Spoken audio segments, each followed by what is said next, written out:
এই মোবাইলে যে কত গুনাহ করায়, কত গুনাহ করায়। যদি একা একা এই এক হাত এক বিগত লম্বা মোবাইল নিয়ে যে বসে একা একা দেখতে থাকেন, সব খালি ওয়াজে দেখেন নাকি? সব ওয়াজ দেখেন নাকি?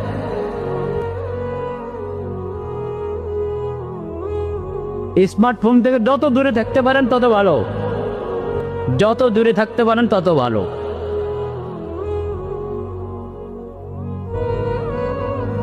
এটার ফিতনা অনেক কঠিন।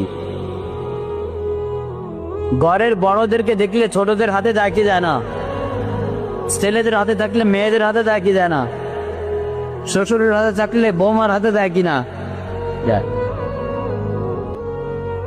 পরে কি দশা হয়? ভাইদের হাতে থাকলে বোনের হাতও। এরপরে কি দশা হয় বলেন? বিভিন্ন সংসারে দামিটা হচ্ছে কিনা? হচ্ছে। তারপরও কেন আমরা সবক গ্রহণ করি না? এখান থেকে শিক্ষা গ্রহণ করি না কেন আমরা? যত দূরে থাকতে পারেন স্মার্টফোন থেকে তত ভালো, তত ভালো। আর যদি কেউ হিম্মত করিলে আমার ঘরে স্মার্টফোন ঢুকতে পারবে না, বড় মোবাইল আমার ঘরে ঢুকতে পারবে না, কেউ যদি এরকম সচ্ছাওয়াটের পরিচয় দিতে পারেন, তাহলে এই জমানার জন্য সে পাক্কা মুমিন। বলেন আলহামদুলিল্লাহ।